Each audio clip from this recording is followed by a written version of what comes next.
Hello my dear friends, you are welcome to my channel The Dynamic Classes. This is the 8th part of the series, a dynamic series on the research methodology. इस series में अब तक हम research problem, review of literature, research design, research format, components of thesis writing, approaches to literature, इन सभी चीज़ों के बारे में पढ़ चुके हैं। आज हम डॉक्यूमेंटेशन इन थीसिस राइटिंग के बारे में पढ़ेंगे। थीसिस राइटिंग के लिए मेनली एमएलए स्टाइल को ही अपनाया जाता है और किस प्रकार से एमएलए स्टाइल के अंदर रेफरेंस और कोटेशंस को थीसिस के अंदर हमें मेंटेन करना होता है। आज हम इन्हीं चीज़ों के बारे में समझेंगे और किस प्रकार से बिब्लियोग्राफी को हमें मेंटेन करना होता है, इन सारी चीज़ों के बारे में आज हम जानेंगे। तो चलो शुरू करते हैं आज की वीडियो को आज के विचार के साथ। किसी ने गौतम बुद्ध से पूछा, आप बड़े हैं फिर भी नीचे बैठते हैं। इस पर गौतम बुद्ध ने बहुत खूबसूरत जवाब दिया। उन्होंने कहा, नीचे बैठने वाला इंसान कभी गिरता नहीं। तो चलो शुरू करते हैं आज की वीडियो को। आज हम बात करेंगे डॉक्यूमेंटेशन इन थीसिस राइटिंग के बारे में। The scholar has to document every item that he borrows. For example, all the direct quotations, paraphrases, informations, ideas and references that he has taken from others। यानी आज हम डॉक्यूमेंटेशन के बारे में हम समझेंगे किस प्रकार से कोई भी स्कॉलर कहीं से भी अपने डॉक्यूमेंट को पूरा करने के लिए, अपने थीसिस वर्क को पूरा करने के लिए जो चीज़ें बाहर से लेता है, यानी जो रेफरेंसेस, कोटेशन, प्रेफरेजेस और इन्फॉर्मेशन वो कहीं और से उठाता है, उनको किस ढंग से डॉक्यूमेंट करता है, किस प्रकार से उनको अपने थीसिस में प्रयोग करता है, उन चीज़ों के बारे में हम जानेंगे। कॉमन प्रोवर्ब्स का इसमें प्रयोग अगर किया जाता है, अगर कॉमन प्रोवर्ब्स वो लेता है कोई भी राइटर, कोई भी ऑथर, जब अपने थीसिस को पूरा करने के लिए कॉमन प्रोवर्ब्स जैसे गॉड इज़ एवरीवेयर, इस प्रकार की कोटेशंस अगर वो लेता है तो इसको कहीं पर भी एक्नॉलेज करने की ज़रूरत नहीं होती है, इसके बारे में उसको रेफरेंस देने की ज़रूरत नहीं होती है। Whenever there is possibility of the reader presuming that the idea has been contributed by the research scholar himself, documenting is obligatory। जब कहीं भी किसी ऑथर को ऐसा लगता है कि ये आइडिया या ये विचार दूसरे ऑथर ने या किसी राइटर ने अपने आप इनको जन्म दिया है, यानी उसने खुद इन चीज़ों को लिखा है, उस संदर्भ में डॉक्यूमेंटिंग सबसे ज़्यादा ज़रूरी हो जाती है। उस समय सबसे ज़्यादा ज़रूरी होता है कि आप उसका रेफरेंस ज़रूर दें। As you know nearly our research build on previous researches. आपको पता ही है जितने भी रिसर्च होते हैं वो किसी न किसी पुराने रिसर्च के ऊपर ही बेस्ड होते हैं। Researchers commonly begin there project on the basis of past knowledge. जो रिसर्च करने वाले होते हैं, जो थीसिस राइटर होते हैं, ऑथर होते हैं आप जैसे, वो सभी क्या करते हैं, पीछे के जो नॉलेज होती है, यानी रिव्यू ऑफ लिटरेचर करने के बाद ही वो अपने लिटरेचर को शुरू करते हैं, अपने थीसिस को वो शुरू करते हैं। This process is largely responsible for the continual expansion of human knowledge. और यही वो प्रोसेस है जिसकी वजह से मानव का जो विकास है, मानव की नॉलेज का जो विकास है, वो एक पीढ़ी से दूसरी पीढ़ी में चलता रहता है। ह्यूमन नॉलेज है वो बढ़ती रहती है। In this processing the researcher is debited to his predecessors that he has to document in his thesis. यही वो प्रोसेस है जिसकी वजह से हम ये कह सकते हैं कि एक रिसर्चर दूसरे रिसर्चर्स के ऊपर या दूसरे राइटर्स के ऊपर ऋणी होता है, जिनकी वो चीज़ों को इस्तेमाल करके अपने रिसर्च को पूरा करने में मदद उनकी लेता है। There are some famous documentation style. Some are prescribed for humanities. कुछ ऐसे हैं जो ह्यूमैनिटीज़ जो सब्जेक्ट्स हैं उनके लिए इनको प्रिस्क्राइब किया जाता है, और कुछ ऐसे हैं जिनको साइंस एंड टेक्नोलॉजी के लिए प्रिस्क्राइब किया जाता है। The style of modern language association यानी MLA and American psychological association यानी APA आर वेरी कॉमन। ये बहुत कॉमन है। MLA style is very common in social studies and humanities. Social studies and humanities के अंदर MLA स्टाइल बहुत ज़्यादा प्रचलित है। On the other hand APA style is famous in science, commerce and technology. APA का जो style है, American psychological association का जो स्टाइल है, वो साइंस, कॉमर्स और टेक्नोलॉजी के अंदर ज़्यादा प्रचलित है। MLA documentation style we acknowledge our sources by keying brief parenthetical contents in our text to an alphabetical list of works that appears at the end of the paper। अब हम बात करते हैं MLA के अंदर डॉक्यूमेंटेशन स्टाइल की। MLA के अंदर जब हम देखते हैं सोर्सेज को जब हम कीइंग करते हैं, जब हम उनको ब्रीफ पैंथेटिकल कंटेंट्स हम उनको करते हैं यानी बिब्लियोग्राफी जब हम उनकी बनाते हैं तो एक लिस्ट हमें थीसिस के बिल्कुल अंत में बनानी होती है, जिसके अंदर हम बिब्लियोग्राफी के संदर्भ में सारी चीज़ें उसमें प्रोवाइड करवाते हैं कि हमने ये बुक, ये रेफरेंस, ये राइटर कहाँ से लिया है और कैसे हमने इन चीज़ों को हमारी रिसर्च वर्क में मेंटेन किया है, कैसे हमने इनको प्रयोग किया है। The bibliography provided at the end of the thesis as an acknowledgement, एक एक्नॉलेजमेंट के रूप में बिब्लियोग्राफी को थीसिस के बिल्कुल अंत में दिखाया जाता है, प्रोवाइड करवाया जाता है। The scholar must point out where exactly he found the information, scholar को वहाँ पर पॉइंट आउट करना होता है, वहाँ पर बताना होता है कि उसने ये इंफॉर्मेशन कहाँ से ली है और कहाँ से इस चीज़ को उसने उठाया है, एग्जैक्टली आपको वो सारी चीज़ें वहाँ पर बतानी होती हैं। Such information can be entered as start, parenthetical notes within the text, as footnote or endnotes।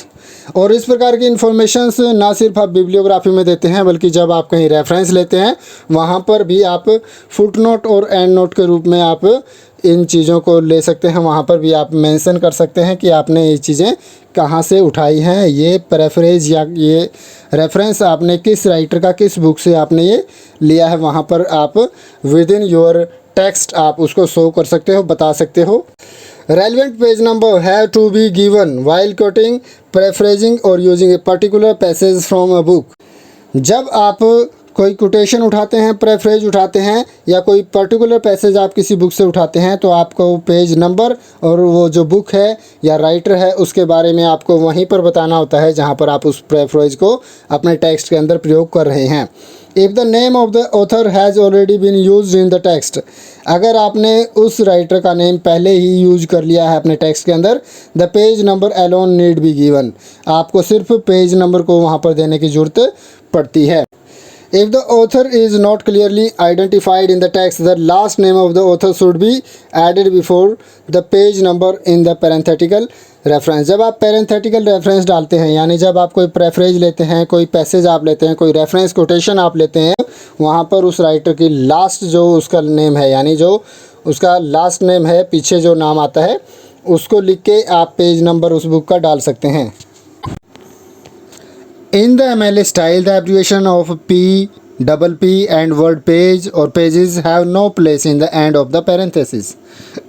जो MLA स्टाइल है उसके अंदर जब हम रेफरेंस को यूज करते हैं उसके साथ जब हमें उसको लिखना होता है, रेफरेंस का पेज नंबर और राइटर का नाम लिखना होता है या बुक का नाम हमें लिखना होता है, वहाँ पर हम P या डबल P या कोई पेज नंबर वहाँ पर हम मेंशन नहीं करते। एब्रिविएशन P जो है ये APS स्टाइल के अंदर ही लिखा जाता है, APS स्टाइल में इसको प्रयोग किया जाता है। There is no punctuation mark between the author and page number, author और पेज नंबर के अलावा वहाँ पर किसी प्रकार का पंक्चुएशन मार्क आपको यूज नहीं करना होगा। अब मैं यहाँ पर आपको एक सेंटेंस लिख के दिखा रहा हूँ जिसको हम MLA स्टाइल के अंदर यूज करते हैं जब हम थीसिस को लिखते हैं। MLA स्टाइल के अंदर the parenthetical citation that concludes the following sentence is typical of MLA style sentence. Critics should not forget the differences between historical periods but forget those qualities does not periods have in common। मैंने जो ये sentence यहाँ पे लिखा है ये MLA style में लिखा है और इसको हम किस प्रकार से हमारी रिसर्च के अंदर, हमारी थीसिस के अंदर हम इसको साइटेशन करेंगे, किस प्रकार से हम इंक्लूड करेंगे, वैसे मैंने इसमें आपको बता रखा है। जिसमें लिखा हुआ है ब्रूक्स 217, यानी जब हम किसी बुक को यहाँ पर रेफरेंस देंगे और ब्रूक्स 217 आपको ब्रैकेट के अंदर यहाँ पर सेंटेंस ख़त्म होने के बाद मेंशन करना होगा। The citation Brooks 217 tells the readers that the information in the sentence derived from page number 217 of a book by an author named Brooks। ये जो सेंटेंस है ये ब्रूक्स के द्वारा लिखा गया है और उसकी जो बुक हमने मेंशन इसमें कर रखी है 217 पेज नंबर से ये लिया गया है। If reader want more information about this source, अगर इस सोर्स के बारे में और ज़्यादा इन्फॉर्मेशन अगर किसी राइटर के बारे में लेनी है अगर रीडर को, he can turn to the work cited, मतलब जहाँ पे हमने वर्क साइटेड लिस्ट बना रखी है, बिब्लियोग्राफी जहाँ हमने बना रखी है लास्ट में, वहाँ पर जाकर सारी डिटेल्स ब्रूक्स 217 के बारे में आप निकाल सकते हो।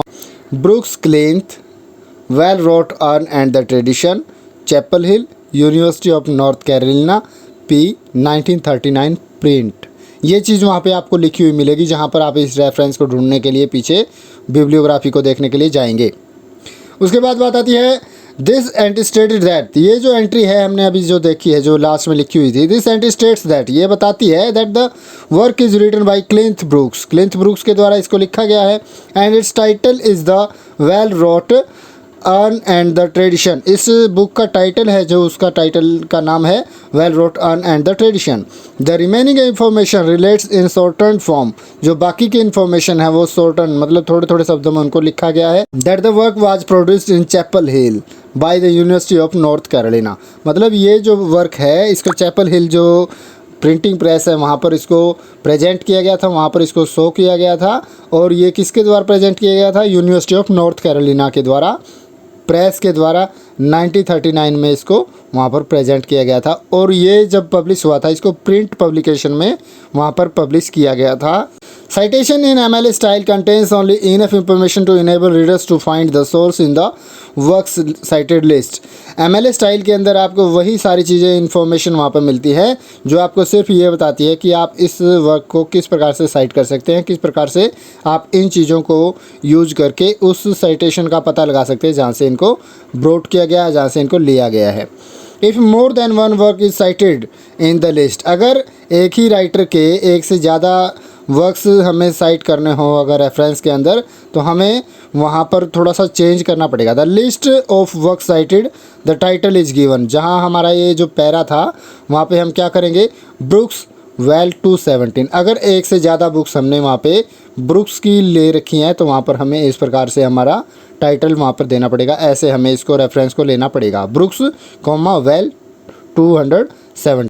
The style recommended by APA is comparatively different from MLA, जो स्टाइल APA के द्वारा रिकमेंड किया गया है वो MLA से बिल्कुल अलग है। APA के अंदर अगर हम इसी रेफरेंस को लेंगे तो कैसे लिखा जाएगा? ब्रुक्स कॉमा 1939 P पीरियड 217, और इसको हम क्या करेंगे? ब्रैकेट्स में बंद करेंगे। इसका मतलब क्या हुआ? ब्रुक्स के द्वारा लिखी हुई 1939 में पब्लिश ये बुक है और पेज नंबर 217 पर आपको ये सारी इन्फॉर्मेशन मिल जाएगी। जब हम इसको देखेंगे यहाँ पर, जब आप बिब्लियोग्राफी के अंदर इस साइट को देखोगे APA स्टाइल के अंदर, आपको वहाँ पर क्या लिखा हुआ मिलेगा? Brooks comma C। वहाँ पर हमने क्या देखा था? MLA स्टाइल के अंदर क्लिंथ पूरा लिखा हुआ था, लेकिन यहाँ पर आपको C लिखा हुआ मिलेगा। सिर्फ 1939 में बुक पब्लिश हुई थी। नाम क्या इसका? The well wrought urn and the tradition. अब यहाँ पे टाइटल में देखो, इसमें हमने द का प्रयोग कर रखा है, लेकिन वहाँ पर MLA स्टाइल के अंदर हमने द का प्रयोग नहीं किया था। मतलब क्या हुआ? बुक का टाइटल जो है वो है well wrought urn and the tradition, लेकिन MLA स्टाइल के अंदर हम किसी प्रकार की AND का हम प्रयोग नहीं करते, कोई आर्टिकल हम प्रयोग नहीं करते हैं। यहाँ पर सिर्फ हम MLA स्टाइल के अंदर द आर्टिकल का प्रयोग ना करके सिर्फ ओरिजिनल जो टाइटल है उसी का प्रयोग करते हैं, लेकिन APA स्टाइल के अंदर हम आर्टिकल द का यहाँ पे प्रयोग इसके साथ करते हैं। चैपल हिल में पब्लिश हुई थी, यूनिवर्सिटी ऑफ नॉर्थ कैरोलिना के द्वारा इसको पब्लिश करवाया गया था। यहाँ पर प्रेस यहाँ पर यूज कर रखा है, तो प्रिंट यहाँ पर लिखने की ज़रूरत इनको महसूस नहीं होती है APA स्टाइल के अंदर। In an entry for a book in APA style work cited list, the date immediately follows the name of the author। मतलब जो डेट है, मतलब जो ईयर है, वो क्या होती है? APA स्टाइल के अंदर ऑथर के नाम के तुरंत बाद उसको प्रयोग किया जाता है APA स्टाइल के अंदर। First name is written only and as an initial, जो फर्स्ट नेम है ऑथर का उसको सिर्फ एक इनिशियल के रूप में यूज़ किया जाता है। जैसे यहाँ पे C का प्रयोग कर रखा है, ब्रुक्स क्लिंथ के लिए C का प्रयोग कर रखा है, सिर्फ इनिशियल के रूप में इसको यूज किया गया है। Just the first word of the title is capitalise and the publisher's full name is generally provided. मतलब क्या करते हैं, यहाँ पे जो फर्स्ट लेटर है सभी वर्ड्स का वो यहाँ पे कैपिटल रखते हैं, और जनरली क्या करते हैं? पब्लिशर का पूरा नाम यहाँ पर APA स्टाइल के अंदर प्रोवाइड हमारे सामने करवाया जाता है। MLA style provides a flexible modular format for recording key features of the work cited और consulted in the presentation of the research. मतलब कि MLA स्टाइल के अंदर फ्लेक्सिबिलिटी आपको मिलती है। The list of work cited appears at the end of the thesis. MLA style के अंदर थीसिस के लास्ट में बिब्लियोग्राफी आपको मिलती है। For example, if the text ends on page 217, मान लिया आपका जो टेक्स्ट है थीसिस के अंदर वो 217 पेज पर ख़त्म हो जाता है, उसके बाद आपको बिब्लियोग्राफी मेंशन करनी है। तो जब आप बिब्लियोग्राफी शुरू करते हैं तो तुरंत बाद 217 के बाद 218 पेज नंबर आपके बिब्लियोग्राफी का वहाँ पे आपको पेज नंबर देना होता है। The page number appears in right corner half an inch from the top. जो पेज नंबर है ऊपर के कॉर्नर से आधा इंच नीचे आपको लिखा हुआ मिलता है राइट कॉर्नर के अंदर। Entries in work cited list are arranged in alphabetical order which help the reader to find the entries corresponding to a citation in the text. जब एंट्रीज हम वर्क साइटेड लिस्ट के अंदर डालते हैं उसको हम अल्फ़ाबेटिकल ऑर्डर में डालते हैं, ABCD के अनुसार हम उनको। अगर ऐसा होता है कि हमें राइटर के नाम का नहीं पता है तो हम उसको जब साइट करेंगे बिब्लियोग्राफी के अंदर तो alphabetise by the title, title का जो फर्स्ट नेम है, फर्स्ट लेटर है, उसके साथ ही उसको अल्फ़ाबेटाइज करेंगे, यानी उसी लिस्ट में उसका भी नाम आ जाएगा। इग्नोरिंग एनी इनिशियल AN और दी, AN और दी इनिशियल है वहाँ पर नहीं लिखे जाते हैं। To cite 2 or more works by same author give the name in the first entry only. अगर आपको 2 या 2 से ज़्यादा वर्क्स एक ही ऑथर के बारे में साइट करने हैं, एक ही राइटर का नाम आपको 2-3 बार अगर साइट करना है तो आप क्या करेंगे, फर्स्ट नेम को सिर्फ पहले वाली सिटेशन में आप डालोगे, उसके बाद आप उस नेम की जगह आप 3 हाइफन्स का यूज करोगे, यानी डैश डैश डैश का आप यूज करोगे, हाइफन्स का वहाँ पे आप यूज करोगे। Followed by a period and title, उसके साथ आप पीरियड लगाओगे और उसके बाद टाइटल वहाँ पे आप लिखोगे। जैसे आप दूसरे वर्क को पूरा करते हो, जैसे साइट आप करते हो वैसे उसको पूरा कर दोगे। The 3 hyphen stands for exactly the same name as the preceding entry. इन 3 हाइफन्स का मतलब ये होगा जिसकी बुक हम पहले मेंशन कर चुके हैं वही सेम राइटर है जो पहले एंट्री में था। If the person named edited translated और कंपाइल्ड द वर्क प्लेस, अगर कोई बुक किसी के द्वारा एडिटेड की गई है, ट्रांसलेट की गई है या कंपाइल की गई है तो वहाँ पर कोमा या पीरियड नहीं आएगा, वहाँ पर हम ED जो हमारी एब्रीविएशंस हैं, या ट्रांस का TRANS, कंपाइल का COMP आप वहाँ पे मेंशन करते हैं। To cite a scholarly journal write the author's name first, author का नाम पहले हम प्रयोग करेंगे जर्नल के अंदर। अगर हमें कोई रेफरेंस डालना है तो वर्क साइटेड लिस्ट के अंदर। Thereafter write the name of the title in quotation mark, उसके बाद हम जो हमारा कॉलम है उसको हमारे जो कोटेशन मार्क्स हैं उनके अंदर हम उसको उस टाइटल को हम लिखेंगे। Which is followed by publication information, उसके साथ ही पब्लिकेशन इन्फॉर्मेशन है वो डाली जाती हैं with the name of the journal in italicise, और जो जर्नल का नाम है उसको इटैलिसाइज करके वहाँ पे हम लिखते हैं, मतलब थोड़ा सा टेढ़ा जो हम करते हैं राइट टाइपिंग के अंदर वो इटैलिसाइड हम इसको कर लेंगे। Which is followed by volume number, उसके साथ ही वॉल्यूम कौन सी है उसको मेंशन आपको करना होता है। इशू नंबर उसका डालना होता है, जो आपका जर्नल है उसका डेट ऑफ पब्लिकेशन डालनी होती है, पेज नंबर और मीडिया जो है उसका वो चीज़ आपको डालनी होती है। जैसे हम ये यहाँ पे देख रहे हैं, ये एक मैं आपको कोटेशन यहाँ पे दिखा रहा हूँ, पाइपर एंड्रू, यानी एंड्रू पाइपर के द्वारा लिखी हुई है कि यहाँ पे कोई कोटेशन है उसके बारे में हम बात कर रहे हैं। रीथिंकिंग द प्रिंट ऑब्जेक्ट, यहाँ पर जो हमारा टाइटल है वो क्या है, rethinking the print object Goethe and the book of everything. ये टाइटल है एंड्रू पाइपर के द्वारा लिखे हुए जर्नल के अंदर एक कॉलम का। PMLA 121, ये क्या है PMLA, ये मतलब क्या है, ये जर्नल का नाम है, जनरल है ये, और इशू नंबर 1 है, 2006 में प्रिंट हुआ था। 124 से 138 तक एंड्रू पाइपर के द्वारा लिखा हुआ जो ये रेफरेंस है उसको हमने लिया है यहाँ पे। प्रिंट मीडिया में ये पब्लिश हुआ था। इस प्रकार से हम इसको पब्लिश करते हैं, जर्नल के साइट को हम पब्लिश करते हैं बिब्लियोग्राफी के अंदर।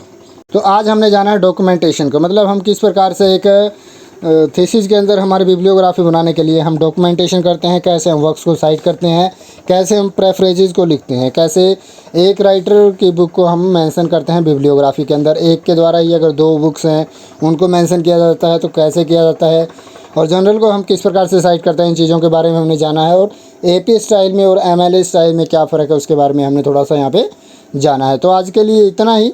आप सब ने इतना टाइम दिया, इतना आप लोग ध्यान से सुन रहे थे, इसके लिए आप लोगों का धन्यवाद। आप सबका बहुत बहुत धन्यवाद। Thank you so much.